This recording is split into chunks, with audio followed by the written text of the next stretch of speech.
Инструкция по сборке гидропонной установки. Три стенки конструкции соединяются между собой планками снизу и сверху, которые прикручиваются болтами. На передней и на задней планке расположены специальные клипсы, держатели для труб.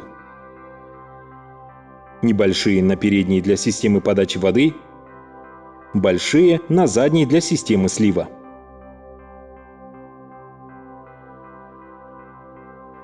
Планки закручиваются болтами.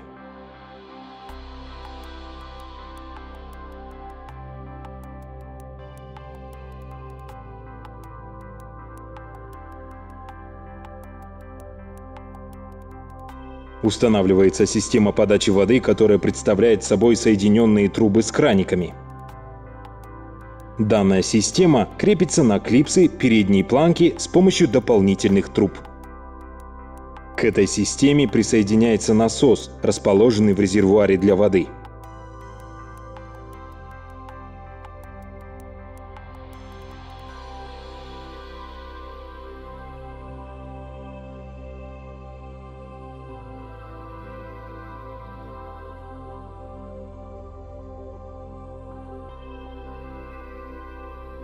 Устанавливаются лотки.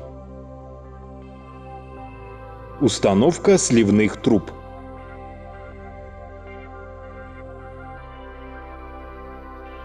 К передней планке снизу закручивается основание модуля. Затем закрывается крышка. Питание насоса подключается к данному модулю. Сам модуль подключается к сети, после того, как в лотки будут посеяны семена.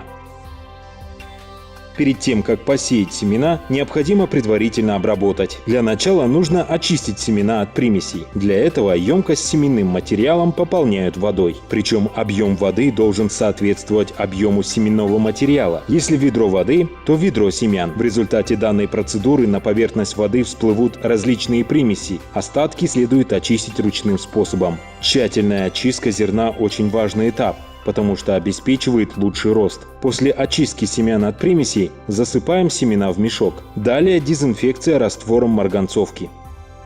Раствор марганцовки готовится в пропорции 0,1 грамма на 10 литров.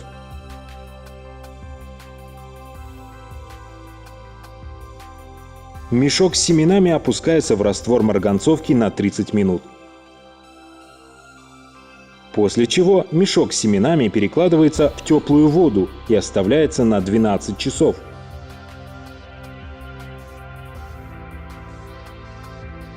После очистки и дезинфекции семена насыпаются в лотки.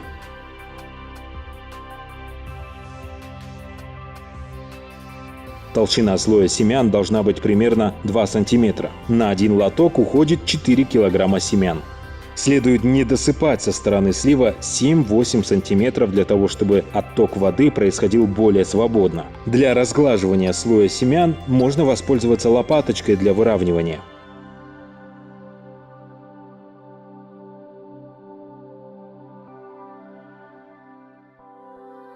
В резервуар набирается вода.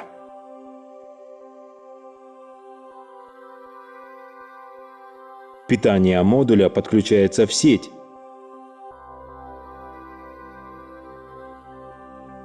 Настройка модуля. Открыв крышку в корпусе таймера, следует нажать кнопку с изображением часов. Все краники открываются на полоборота.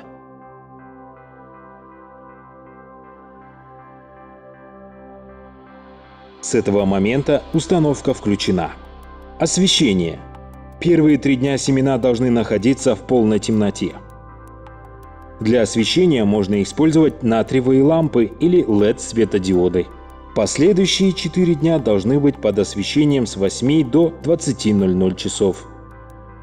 Зеленая трава растет при плюс 18 градусах.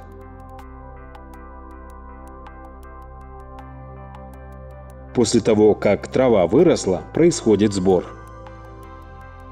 Один лоток дает 20 кг зеленой травы. Через 8 дней со всей установки получаем 150-160 кг травы. 20 кг зеленого корма достаточно для кормления 2 коров либо 5 свиней, либо 15 овец,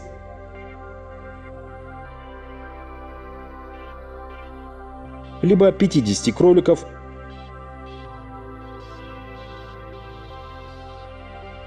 либо 400 кур. Существует возможность системы наращивания.